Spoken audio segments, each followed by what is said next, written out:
प्रेम बघा ना संभाजी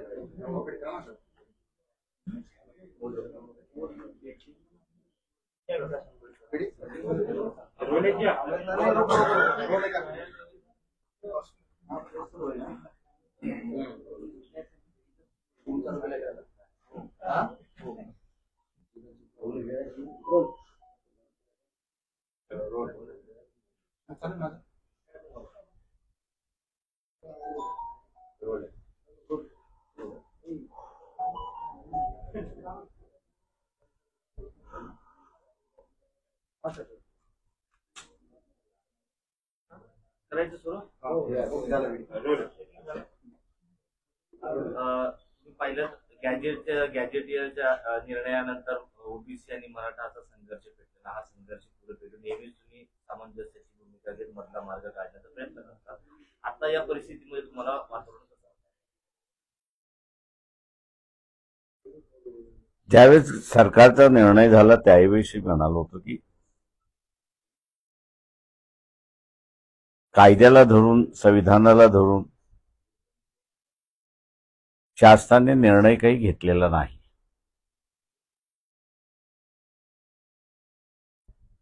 अगोदरही आम्ही असं भूमिका अशी घेतली होती की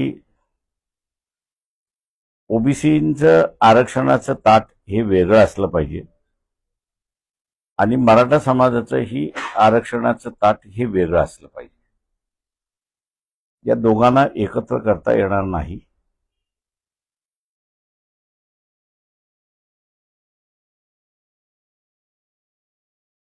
आणि तो आता माझ्या अंदाजानं याच मुंबई बेंच औरंगाबाद खंडपीठ जे आहे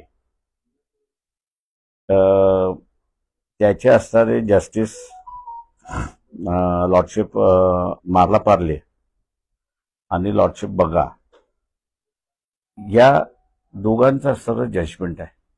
डिव्हिजन बेंचचं जजमेंट आहे. त्या डिव्हिजन बेंचच्या जजमेंटमध्ये हाच इश्यू होता की सर्व मराठा समाजाला ओबीसी म्हणून संबोधता येतं का. तेव्हा निर्णय असा देण्यात आला की सर्व मराठा समाजाला ओबीसी म्हणून संबोधता येत नाही.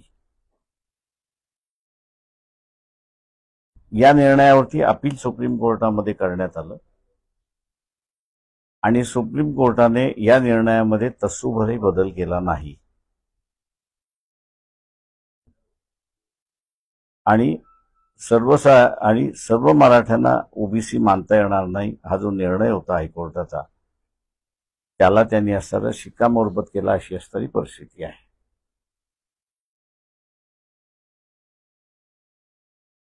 माझा इथे असणारा आता नाही मागच्या याच्यामध्ये आरोपच होता की इथला असणारा जो निजामी मराठा आहे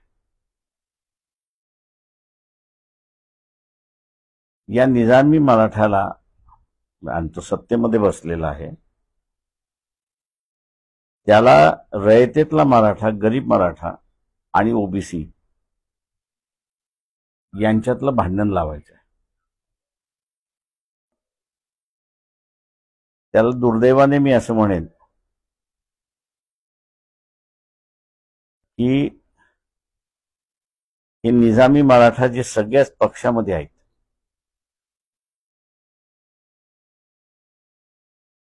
त्यांनी जे मागच्या काही दिवसापूर्वी आंदोलन झालं त्याला पूर्णपणे पाठिंबा देण्यात आला. हे निजामी आमदार आहेत, निजामी खासदार आहेत, त्यांना पक्ष ते विसरतात. आता आपल्याला संधी मिळालेली आहे ओबीसी आणि मराठा समाज याच्यात भांडणं लावण्याची. ती संधी काही ते सोडत नाहीत. आणि दुर्दैवाने आता आपण बघितलं असेल की ओबीसी समाज सुद्धा रस्त्यावरती उतरलेला आहे आणि शासनाने घेतलेली ही जी भूमिका आहे की सर्वच मराठा ओबीसी सर्वच मराठा कुणबी आहेत अशी जी भूमिका घेतली आहे त्याला पूर्णपणे विरोध करतोय आणि आमच्या 27% आम्ही मतदान द्या, आम्ही आमच्यातला वाटा देणार नाही अशी भूमिका त्यांनी घेतलेली आहे. इथे मी असं म्हणेन की भारतीय जनता पक्षाने एका दगडामध्ये अनेक पक्षी मारले आणि स्वतःच्या पक्षाची असणारी जी भूमिका आहे ते आरक्षण असूच नाही याच्याबद्दल गोंधळ घालायला सुरुवात केलेला आहे.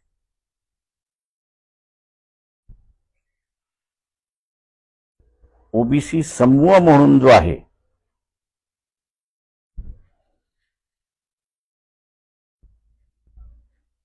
यांनी आता लक्षात घेतलं पाहिजे की काल परवापर्यंत बीजेपी म्हणत होते आमचा डीएनए ओबीसी आहे.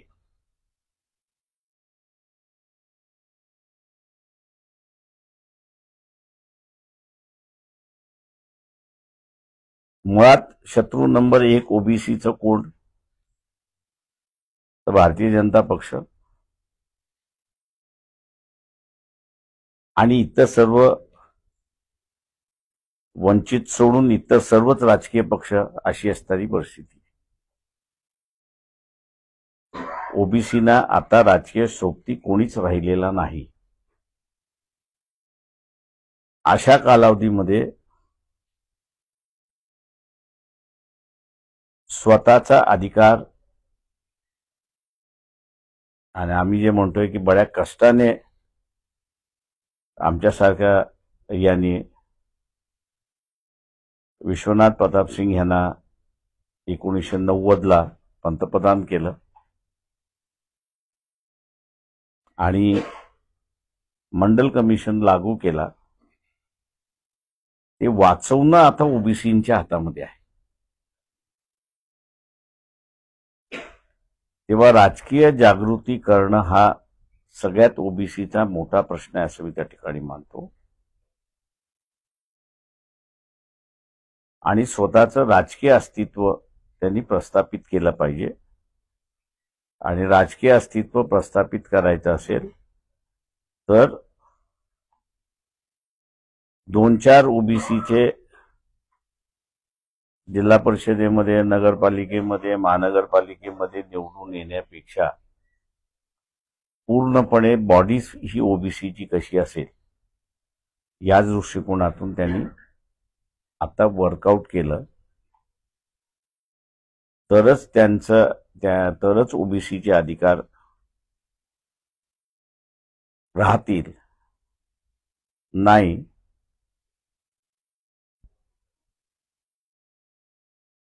तर स्वतःकडे हा जो निजामी मराठा सत्तेमध्ये बसलेला जो आहे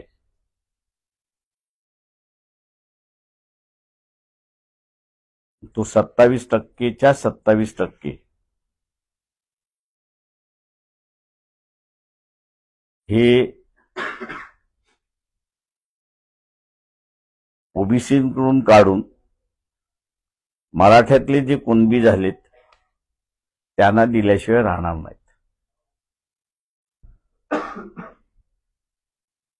हा धोका ओबीसीनी लक्षात घ्यावा. मग ते शिक्षण क्षेत्रामधलं असेल, ते राजकीय क्षेत्रामधलं असेल किंवा ते सर्व्हिस सेक्टरमधलं असेल.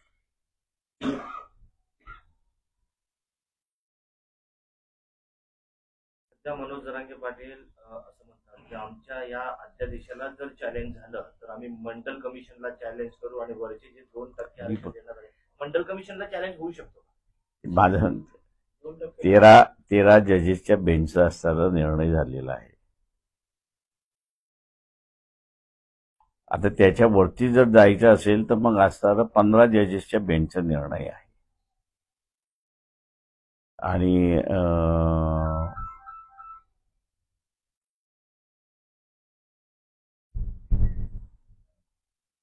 हे निर्णय येण्याच्या अगोदर पार्लमेंटने सुद्धा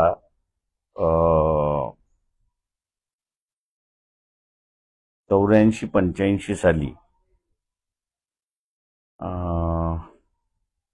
शुक्ला माझ्या अंदाजाने त्यावेळेचे गृहमंत्री होते, की त्यांनी तो सभागृहामध्ये टेबल ठेवला मंडल कमिशनचा अहवाल, आणि सरकारच्या वतीने स्टेटमेंट देण्यात आलं की हा अहवाल सरकारने स्वीकारलेला आहे.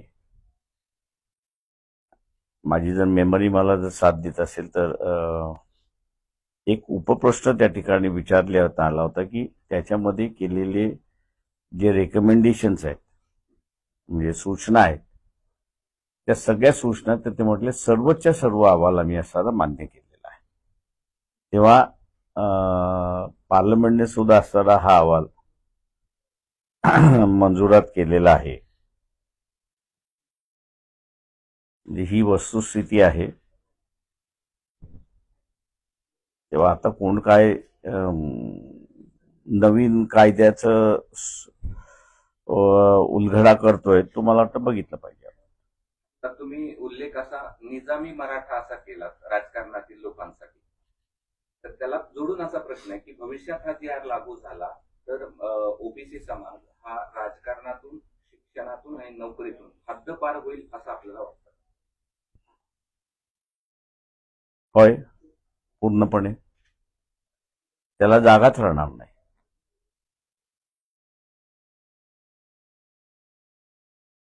निजामी मराठा कोण? तो राजकारणापुरता मर्यादित असे प्रश्न एक लक्षात घ्या की शिवाजी महाराजांचं असणारं राज्य, शिवाजी महाराजांचं राज्य हे आलुतेदार बलुतेदारांचं राज्य. याला विरोध करणारं कोण? ते याला विरोध करणारं असणारं औरंगजेब होते. याला विरोध करणारं कोण होतं? तर इथला असणारं निजाम होते. इथला विरोध करणारं कोण होतं? बिजापूर होते. तर यांच्याबरोबर कोण कोण हे राहिले? जे सगळे ह्या त्या बदामी बरोबर होते त्यांच्याबरोबर जे राहिले आणि शिवाजी महाराजांच्या राज्याला असणारा विरोध केला, ते सगळे इथले निजामी राज्य, निजामी आहेत. निजामी औरंगजेबी काही म्हणा तुम्ही. आता नेत्यापुरता मर्यादित ठेवताय की आणखी या प्रश्नावर जे आंदोलन करतात त्यांच्याकडे पण? प्रश्न असा आहे की शिवाजी महाराजांना ज्यांनी विरोध केला ते सगळे निजामी आमच्या दृष्टिकोनातून. कोणी आम्हाला माहित नाही कोण आहे त्याच्यामध्ये. इतिहास बाहेर पडला की लक्षात येतं की हे शिवाजी महाराजांबरोबर होते की नव्हते. याच वक्तव्याला जोडून काल काही ओबीसी नेत्यांनी असं म्हटलं की मुंबईत ज्या लोकांनी आंदोलन केलं ते सगळी निजामी अवलाद आहे. त्यांचं अनालिसिस आहे, माझं नाही.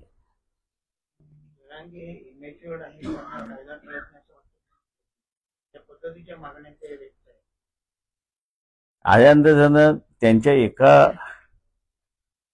वकील त्यांच्या टीम मधले असणारे जे एक वकील होतं, आता मला नाव नाही लक्षात, की त्यांनी असं म्हटलं आम्ही जे सल्ले दिले ते ह्यांनी मान्यच केले नाही. माहित नाही बा आपल्याला, सॉरी. तर गेल्या विधानसभा निवडणुकीत ओबीसी विरुद्ध मराठा असा संघर्ष पाहायला मिळाला. त्याचे परिणाम निवडणुकीत देखील पाहायला मिळाले. आता स्थानिक स्वराज्य निवडणुकीच्या आधी पुन्हा असा वाद संघर्ष पाहायला मिळतो. तर या संघर्षामध्ये कुणाला फायदा आहे का, किंवा यामागचं कोणी विधान आहे? कोण तुम्हाला असं वाटतं की ज्यांना हे हवंय? ते माझं म्हणणं असं, ओबीसी आता मागच्या निवडणुकीमध्ये पूर्णपणे ओबीसी हा असणारा भारतीय जनता पक्षाबरोबर गेला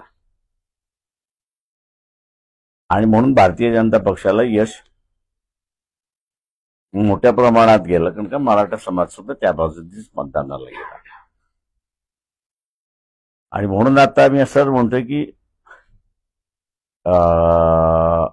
भारतीय जनता पक्ष जे ओबीसीचा आम्ही डीएनए आहोत असं जे म्हणत होतं ते पूर्णपणे संपलेलं आहे.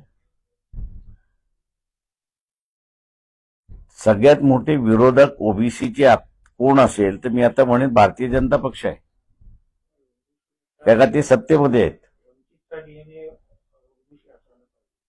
म्हणून आपण नाही, मी डीएनए बीएनएचं काही हे करत नाहीये. मी फक्त त्याच्यातलं असणारं की मराठा समाजाला तुम्ही न्याय देऊ शकता का.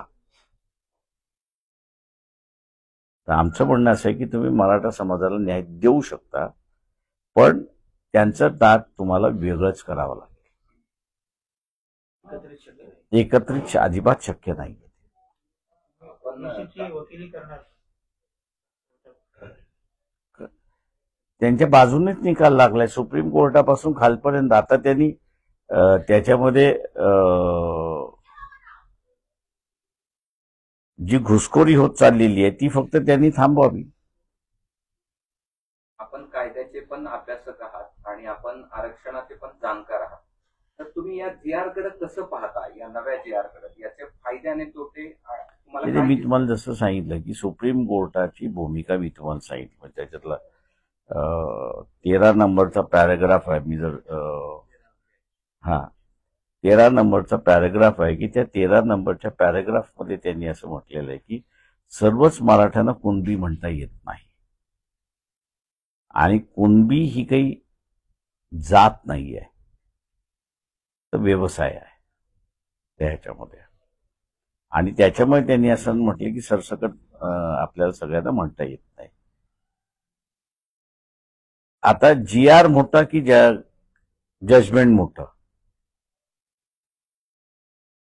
144 की 142 कायद्याच्या म्हणजे कॉन्स्टिट्यूशनच्या याच्याप्रमाणे ते it has become a law of the nation. म्हणजे सर्वच कोर्टांना तो कायदा मान्य करावा लागणार अशी असणारी परिस्थिती आहे. कारण का सुप्रीम कोर्टाने त्याला असणारं त्यांच्या बाजूने जजमेंट दिलेलं आहे. त्याच्यामुळे जीआर हा ज्याला आपण म्हणतो की एक शासनाचा निर्णय, त्या शासनाच्या निर्णयाला कधी बदलू शकतो आणि काही होऊ शकतं. त्याच्यामुळे तसा त्याला कायद्याचा अधिकार नाही. कायद्याच्या चौकटीत टिकेल हा जीआर कायद्याच्या मला नाही वाटत. पर म्हणतात त्याप्रमाणे राज्य सरकारच्या हातात हे काही नाही, नुकसानही केलं जाते. मुळात एक लक्षात घ्या की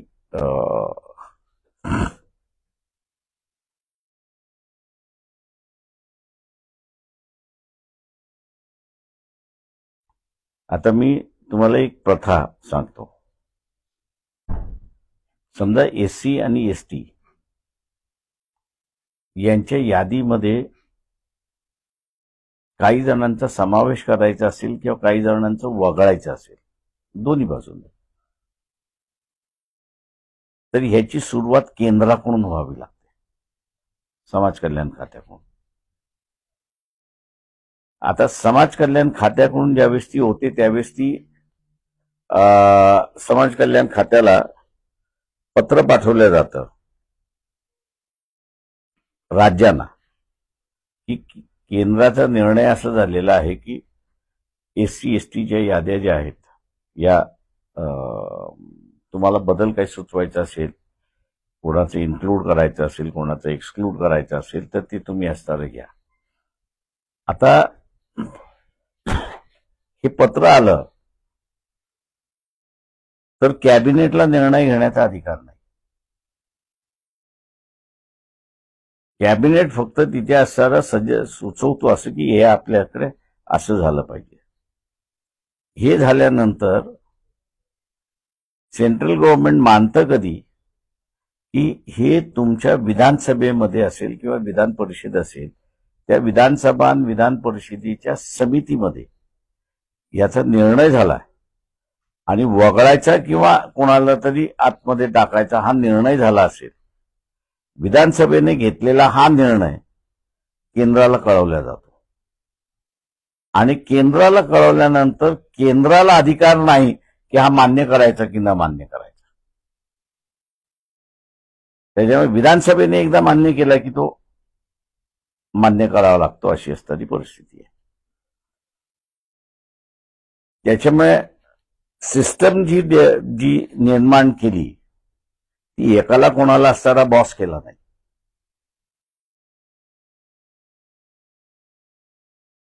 दोघांनीही जर होय दोघांनीही म्हटलं तरच त्याला असणारं इन्क्लुजन होतं. आता ही प्रथा ओबीसीच्या ह्याच्यामध्ये सुद्धा कोर्टाने मान्य केली की त्यांनी विधानसभा हे नाही म्हटलेलं आहे, पण त्यांनी असं म्हटलेलं आहे की इथं कमिशन, ओबीसीचं जे कमिशन आहे त्या ओबीसीच्या कमिशनने जर मान्यता दिली असेल तरच तुम्हाला असणारं इन्क्लूड करता येतं. आता इथे जो GR काढलाय तो ओबीसीच्या कमिशनकडे त्या पुढे गेलाच नाही अशी माहिती आहे. थोडंसं कायद्याच्या चौकटीत कसा टिकणार आहे ते थोडं सांगा. काय अडचण? याच अडचणी आहेत की एक सिस्टम डेव्हलप केलेली आहे, त्या सिस्टम प्रमाणे जर तुम्ही गेला नसाल तर सुप्रीम कोर्ट असं म्हणतं की आम्ही मान्य करणार नाही. तुम्हाला दुसरं त्यांनी असं म्हटलेलं आहे की तुम्हाला सवलती देण्याचा अधिकार आहे का, तर सुप्रीम कोर्टाने म्हटले की होय, तुम्हाला सवलती देण्याचा अधिकार आहे. पण ज्याला तुम्ही सवलती देताय तो तुम्ही कुठल्या कक्षेमध्ये बसवताय ते कक्ष तुम्ही स्पष्ट केली पाहिजे. ते कक्ष तुम्ही जर स्पष्ट केले तर सुप्रीम कोर्ट असं म्हणतं की आम्ही तुमच्या बाजूने.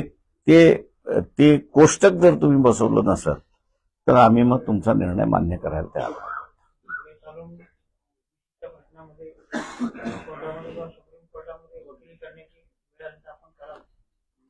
नाही, माझ्या अंदाजानं तेवढी पाळी येईल असं मला वाटतच नाहीये.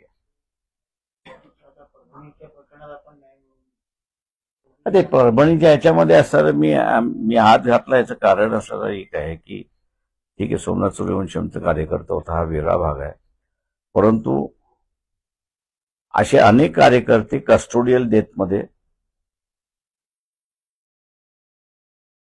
मेलेत.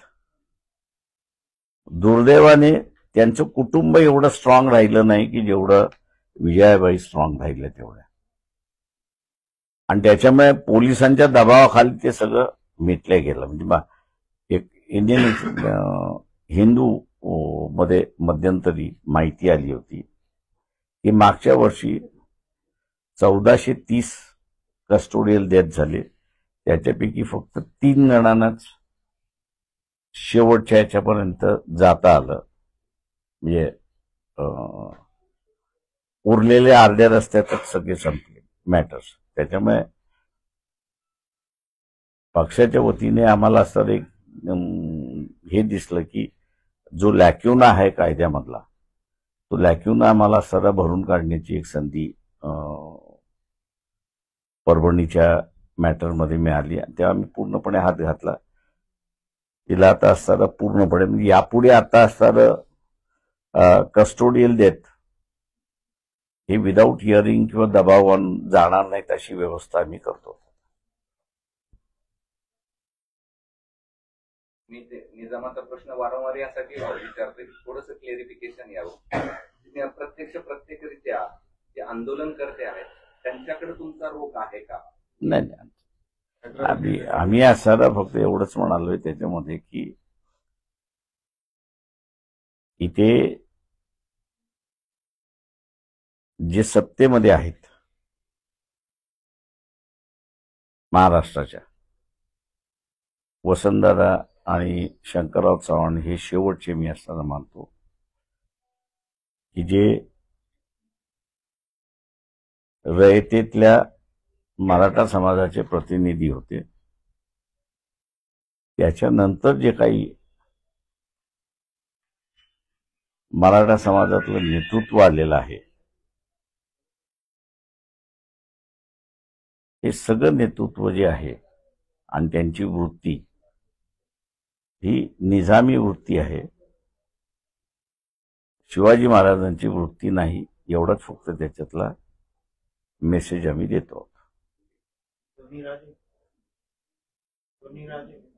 दोन्ही राजे आता ज्याला लागू होईल त्याला लागू होईल, आम्हाला काय माहिती आता कोणाचं. आपली म्हणतात हा GR कायद्याच्या चौकटीमध्ये टिकणार नाही. एकीकडे गुलाल उधळला जातोय की आम्हाला मराठा आरक्षण मिळालं म्हणून, आणि दुसरीकडे ओबीसी भयभीत आहे. मग हा विरोधाभास कसा? विरोध कसला? नाही, विरोधाभास म्हणजे कसला? टिकणारच नाही ती अर्ज काढलाय. एकीकडे मराठा प्रश्न असा आहे की ज्याचं जातंय तो भयभीत राहणारच आहे, आणि ज्याला मिळालंय तो आनंदित राहणारच आहे. जरांगे सरसकटची भूमिका राहून जाईल. त्या सल्लागारांचे त्यांनी न ऐकता तिनंही तडजोड करून मॅनेज झाले का असं वाटतं? मला नाही बी ते असं आहे की हे राजकारणामधला हा जो शब्द आहे मॅनेज होणं, हा सगळ्यात चुकीचा शब्द आहे असं मी त्या ठिकाणी मानतोय. याचं कारण की प्रत्येक जणाला आपली स्वतःची मतं असतात, तो त्या मताप्रमाणे वागतो. तेव्हा मताप्रमाणे वागला आणि माझ्या मताशी वेगळा आहे असं जर त्या ठिकाणी आलं तर आपण त्याला स्टॅम्प लावून मोकळा होतो की हा मॅनेज झाला. ही राजकारणातली विचार करण्याची पद्धत पहिल्यांदा चुकीची असं मी त्या ठिकाणी मानतो. मी आज जरांगेंना विरोध म्हणजे त्यांच्या भूमिकेवर प्रश्न उपस्थित करतात, पण कधी काही तुम्ही पण अंतर्वालीला गेले होते. मी त्यावेळेसही त्यांना सांगितलं होतं की तुम्ही वेगळं ताट मागा आणि ते कसं मागायचं, कशा रीतीने सिद्ध करायचं, काय करायचं, तुम्हाला आम्ही सगळं त्याच्यामध्ये हे करतो.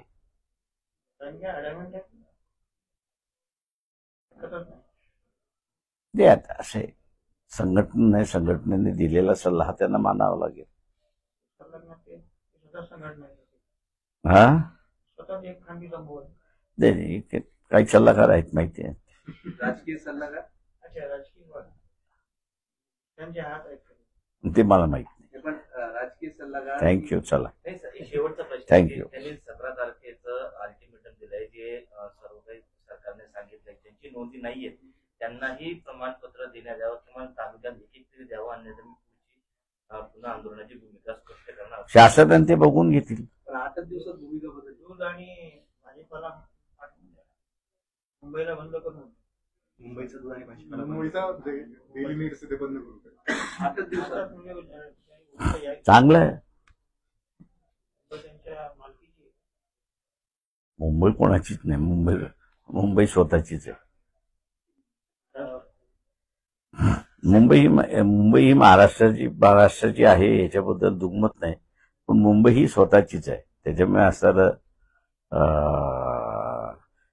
मुख्यमंत्री आणि प्राईम मिनिस्टर जिथं खेळत नाही मुंबईशी, ती तशाने विचार करू नये, ते त्यांचा मार्ग ते काढतात. काल मुख्यमंत्री आले होते शहरामध्ये, त्या जीआरवर बोलताना असं बोलले की सर्व काही जुनच आहे, फक्त प्रक्रिया सुलभ करण्यात आलेली. मला काय समजलं नाही त्यांच्यातलं. जरांगे चल, थँक्यू मंडळी. जरांगे पाटील म्हणाले की तुमचं मी ऐकतो, तुम्हाला सन्मान देतो, मात्र ते आता म्हणतात तुमचं काय आहे काय. थँक्यू. चल. येस.